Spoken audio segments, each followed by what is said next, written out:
Have you ever noticed that the people who stay calm in chaos are often the same people who trust no one completely? They do not panic when someone leaves. They do not collapse when a promise is broken. They do not beg when a door closes. Not because they feel nothing, because life taught them something painful.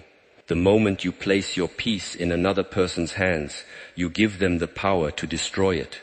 But there is a deeper truth. The strongest person is not the one who trusts nobody. It is the one who knows that even if everyone disappears, they will never abandon themselves.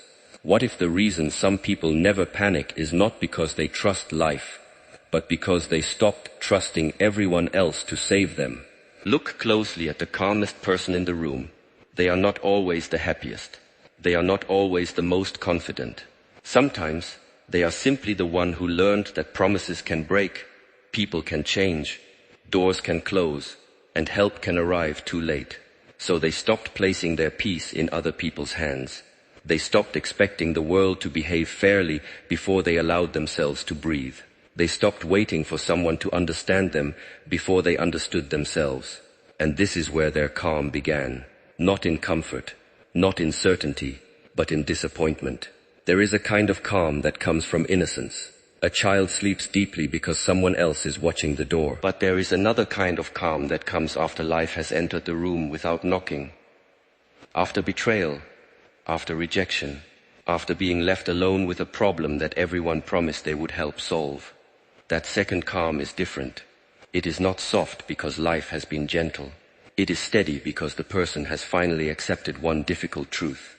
No one can be given complete control over your inner state. Not your family, not your friends, not your partner, not your boss, not the people who praise you today and forget you tomorrow. This does not mean you must become cold.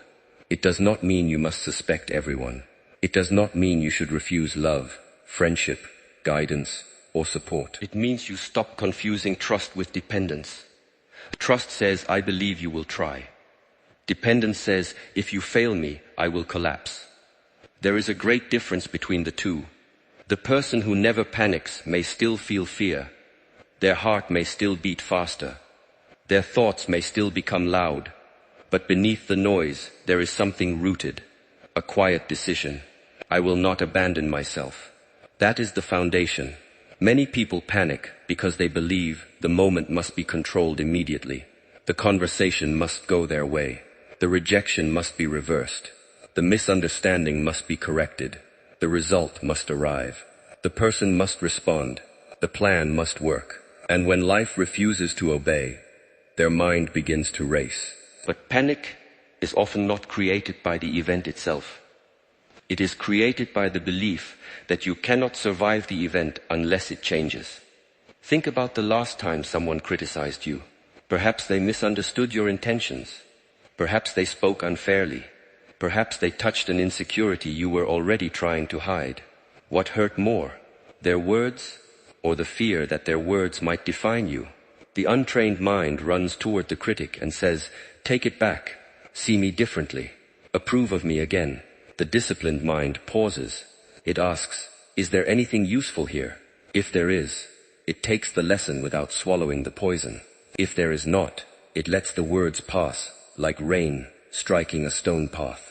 The rain makes noise, but the path does not chase the clouds. This is not emotional suppression. Suppression is when you pretend something did not hurt. Calm is when you admit it hurt, but you do not let the pain choose your next action. You may sit with anger. You may feel disappointment. You may need distance. You may even need to say, that was not acceptable. But you do not hand your dignity to the moment. You do not become the insult that was thrown at you. You do not destroy tomorrow because today disturbed you. The calm person understands that every reaction has a cost. A rushed message can cost respect.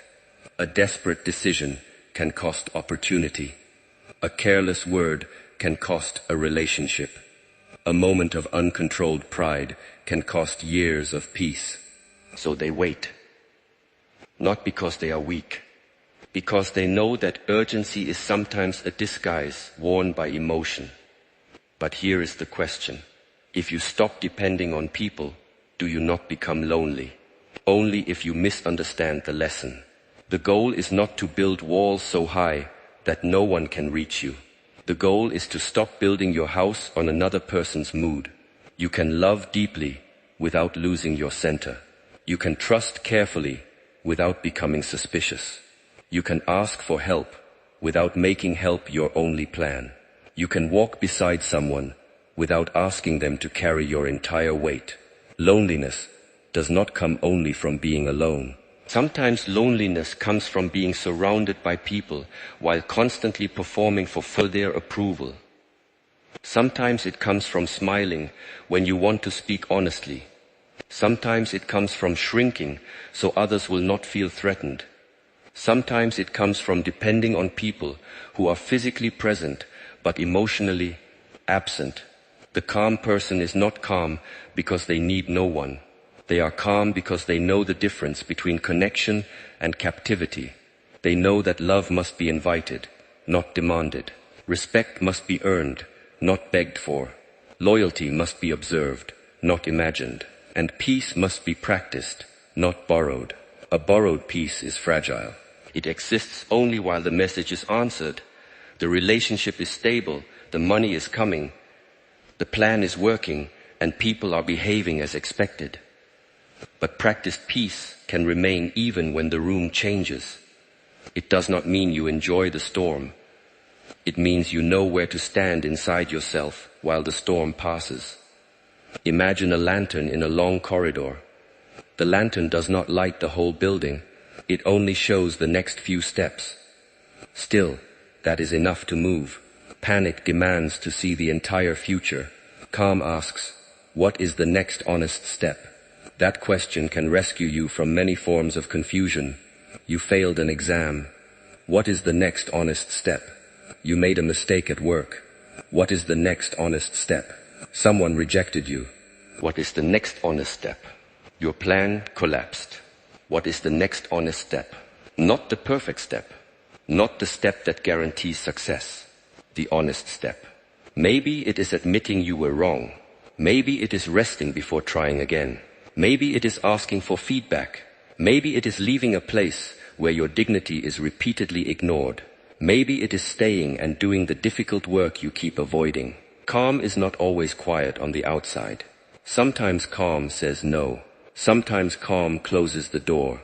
Sometimes calm makes a decision other people do not understand. Sometimes calm walks away without a final argument. People often think self-control means becoming easy to deal with. But true self-control does not make you obedient to everyone. It makes you obedient to your values. That is why calm people can look difficult to those who benefit from their confusion. When you no longer react quickly, manipulation loses speed. When you no longer explain every boundary, pressure loses power. When you no longer chase every withdrawal, silence loses its threat. You begin to notice how often people use your fear of losing them to control your behavior. A delayed reply makes you anxious. A cold tone makes you overthink.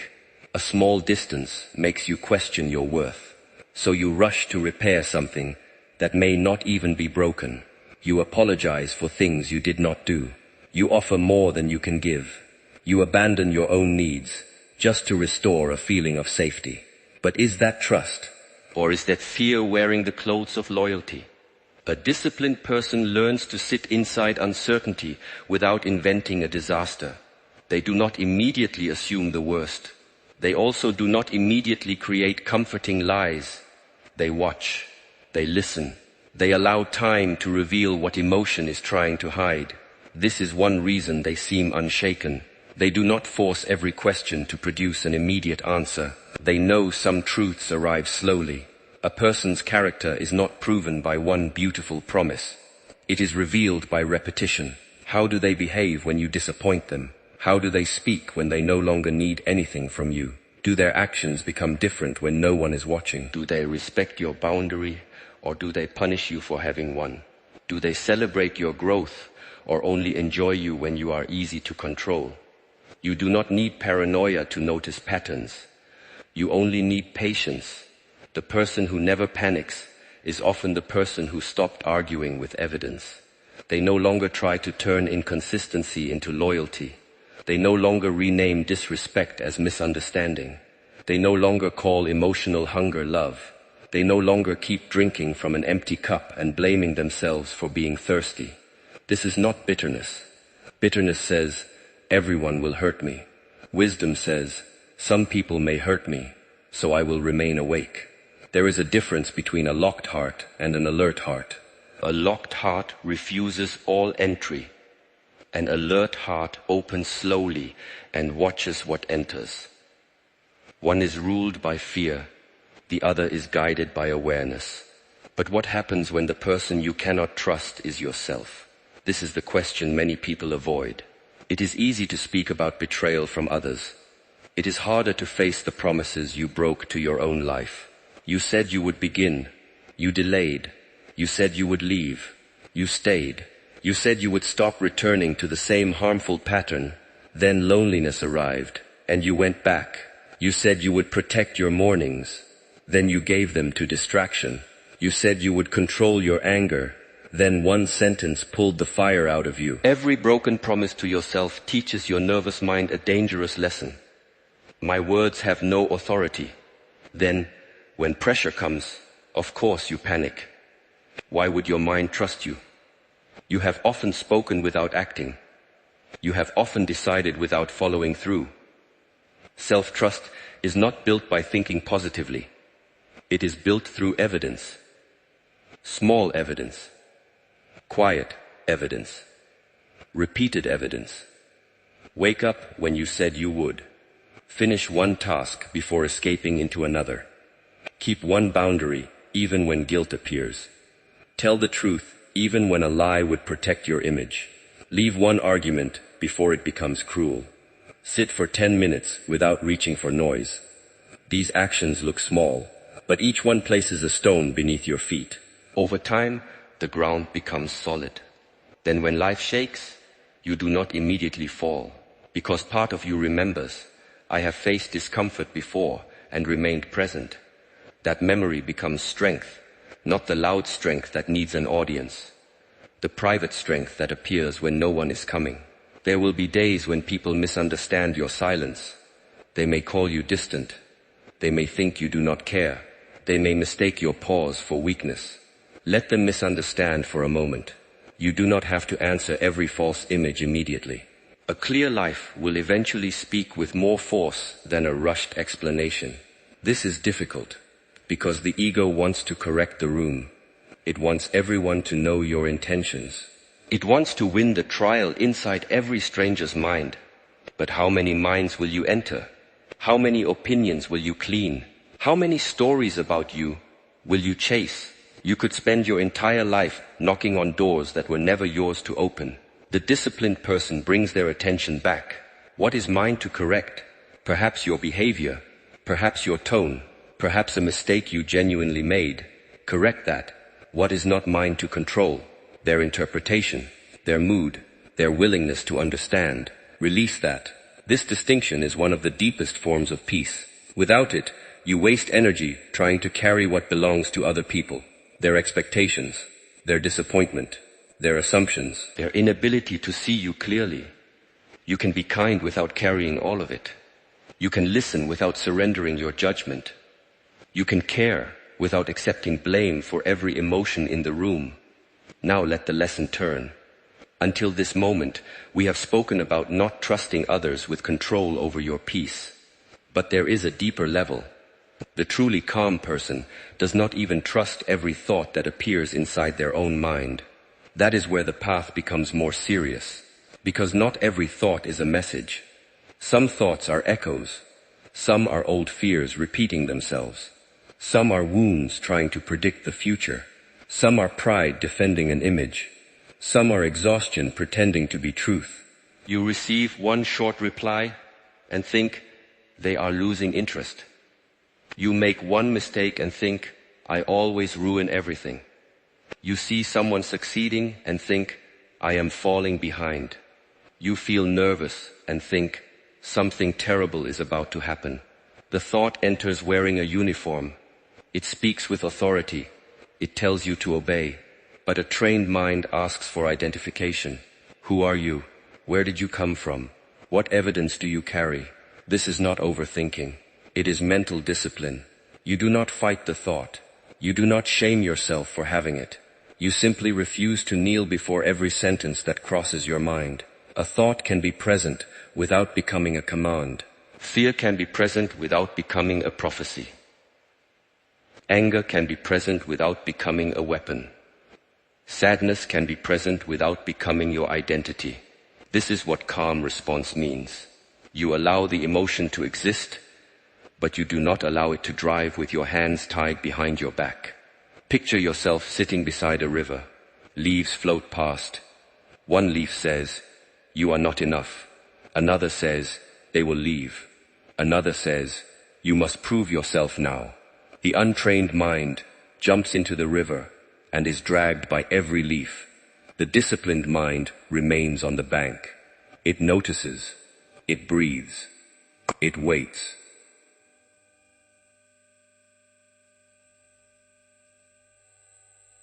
The leaves continue moving.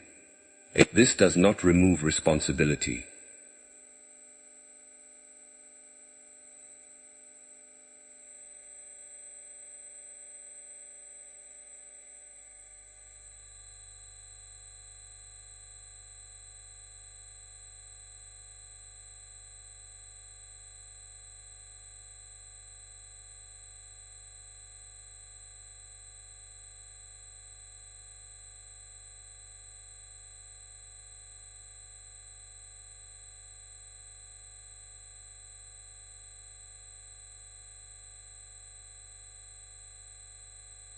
It improves responsibility.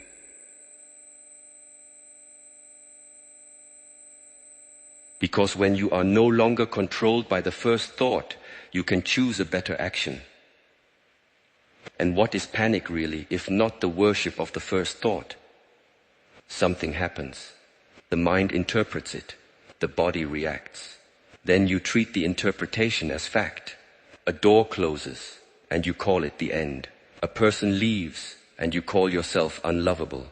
A plan fails, and you call your future impossible. But one event does not contain the entire meaning of your life. A closed door may still hurt. A departure may still wound you. A failure may still cost time, money, confidence, or reputation. Calm does not deny consequences. It refuses to exaggerate them into destiny. You are allowed to say, "This is painful." You do not need to say, "This pain will never end." You are allowed to say, "I failed here." You do not need to say, "I am a failure everywhere." You are allowed to say, "They did not choose me." You do not need to say, "No one ever will." The mind often turns one cut into a funeral. Discipline keeps the wound its actual size. This matters when comparison enters. Comparison rarely knocks politely. It enters while you are scrolling. Someone younger has achieved more. Someone less experienced has been selected. Someone who started after you is already ahead. Suddenly, your own progress becomes invisible. You forget the distance you have traveled, because someone else is standing farther down a different road. Then urgency grows. You rush. You imitate. You abandon the slow work that was shaping you because another person's speed made you ashamed. But a tree does not pull at its own branches to grow faster. It deepens its roots. Some seasons are visible. Some are underground. Your life may be in a season that does not receive applause. A season of learning. A season of healing. A season of rebuilding discipline after years of distraction. A season of saying no to patterns that once felt normal. Do not insult that season because it does not photograph well. The calm person does not trust comparison. They examine it. Is there a lesson here? Can this person's progress show me what is possible? Good.